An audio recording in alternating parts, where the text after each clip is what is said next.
Class 10th computer में हमारा chapter number 4 चल रहा था और इस चैप्टर के हमने ऑलरेडी कुछ इंपॉर्टेंट टॉपिक्स स्टार्टेड कर दिए थे, जैसे कि हमने देखा था लाइक जंपिंग एवं ब्रांचिंग स्टेटमेंट के बारे में। उसके बाद हमने देखा था इफ़ स्टेटमेंट क्या होता है एंड इफ़ एल्स स्टेटमेंट।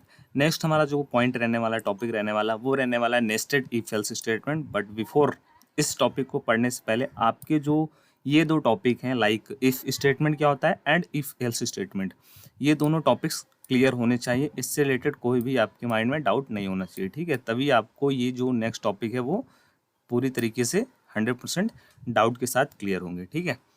सो थोड़ा सा मैं रिवीजन करा देता हूँ। लाइक इफ़ स्टेटमेंट क्या होता है। बेसिकली हमारा जो इफ़ स्टेटमेंट होता है उसमें हमको जो भी हम ब्लॉक देते हैं, जो भी हम उसमें कोड देते हैं, वो एग्जीक्यूट होता है, ठीक है। अगर जैसे देख लो यहाँ पे एक प्रोग्राम दिया हुआ है, ठीक है। अगर वो हमने जो भी यहाँ पे दिया हुआ है, मीन इफ़ स्टेटमेंट हम लोग जो भी देते हैं, आर्गुमेंट जो भी हम लोग देते हैं, वो अगर सही रहता है तो उसके अंदर हम लोग जो भी कोड देते हैं वो एग्जीक्यूट हो जाता है, ठीक है।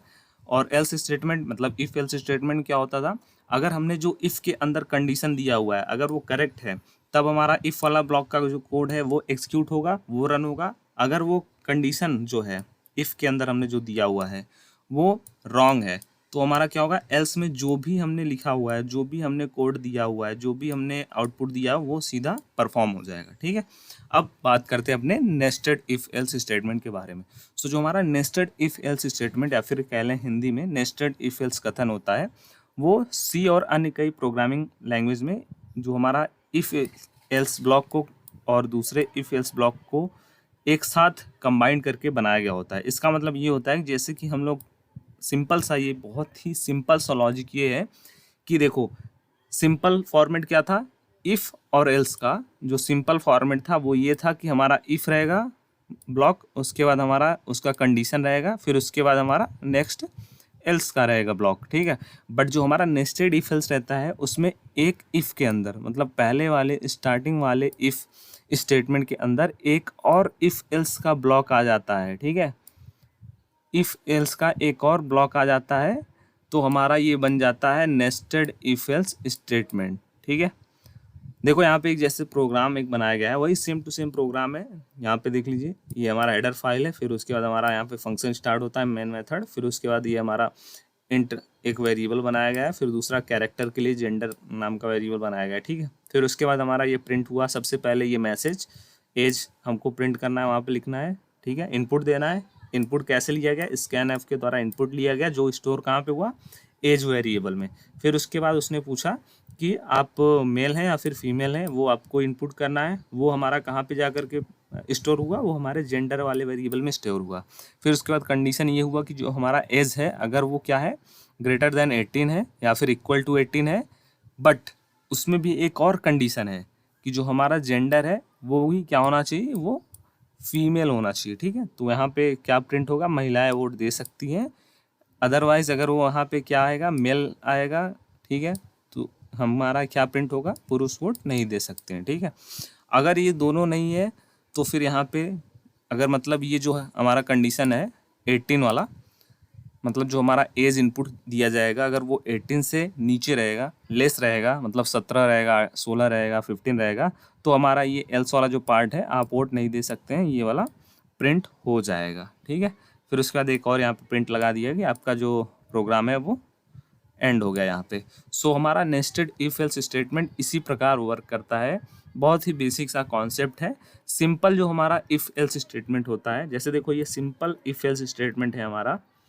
अब इसको नेस्टेड बनाना है तो हम क्या करेंगे, इसको नेस्टेड बनाने के लिए हम लोग जो हमारा पहला इफ वाला ब्लॉक है उसका जो कंडीशन है, उसके बाद जो ब्लॉक आता है उसमें हम लोग एक और इफ का इफ एल्स उसमें इनपुट कर देंगे।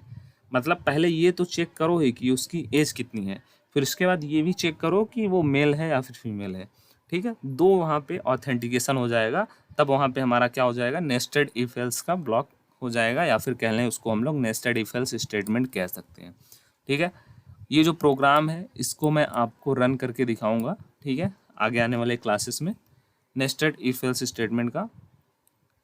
और नेक्स्ट हमारा जो है वो है हमारा गो टू स्टेटमेंट, या फिर इसको हम लोग लेबल के थ्रू भी समझते हैं। आइए देख लेते हैं हमारे गो टू स्टेटमेंट के बारे में।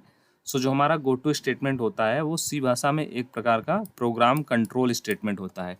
अब ये जो हमारा प्रोग्राम कंट्रोल स्टेटमेंट होते हैं वो क्या होते हैं, बेसिकली ये हम लोग यूज़ करते हैं अपने प्रोग्राम को या फिर कोड को कंट्रोल करने के लिए। कंट्रोल करने का मतलब हम लोग जहाँ चाहें वहाँ पे जा कर के उसको स्टेप बाय स्टेप परफॉर्म कर सकते हैं, ठीक है। जैसे यहाँ पे दिया गया है, जो किसी दिए गए लेवल पर प्रोग्राम को ले जा सकता है। मैंने आपको बताया इसमें हम लोग क्या करते हैं, प्रोग्राम में लेबल बनाते हैं, लेवल, ठीक है, लेवल के थ्रू रन करते हैं।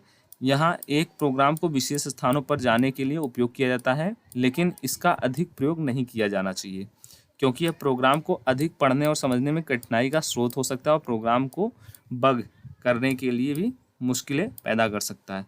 सो जो हमारा गो टू स्टेटमेंट होता है वो एक प्रकार का जो है प्रोग्राम कंट्रोल स्टेटमेंट होता है। इसका यूज़ करके हम लोग अपने प्रोग्राम को कंट्रोल करते हैं, बट जो इसका यूज़ होता है वो मेनली यूज़ होता है जहाँ पर हम लोग अपने प्रोग्राम में लेवल का यूज़ करते हैं।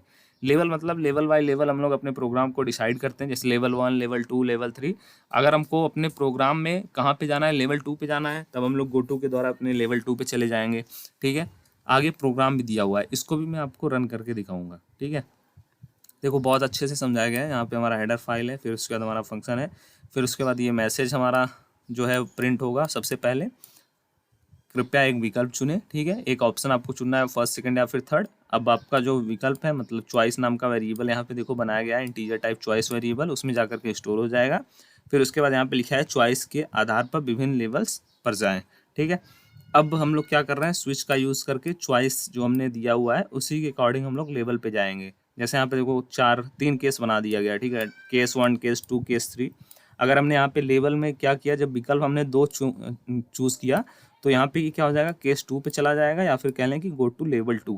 फिर हमारा जो ये प्रोग्राम है ये डायरेक्ट यहाँ पे आ जाएगा लेवल 2 पे। फिर उसके बाद यहाँ पे क्या प्रिंट होगा, आपने विकल्प 2 को चुना है, यही हमारा प्रिंट हो जाएगा और हमारा जो कोड है वो एंड हो जाएगा।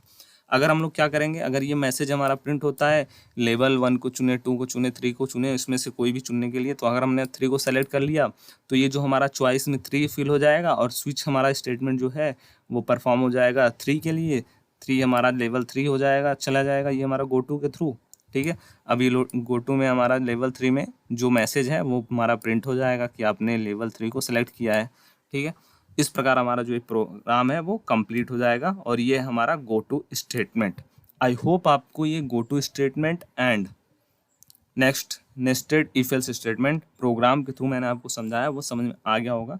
इसका जो प्रोग्राम है वो मैं आपको रन करके दिखाऊंगा आगे आने वाले क्लासेस में, विथ आगे आने वाले जो भी टॉपिक्स हैं उनके थ्रू। लाइक लूपिंग क्या होता है, बहुत ही इंपॉर्टेंट कॉन्सेप्ट है जो हम आपको अगले क्लास में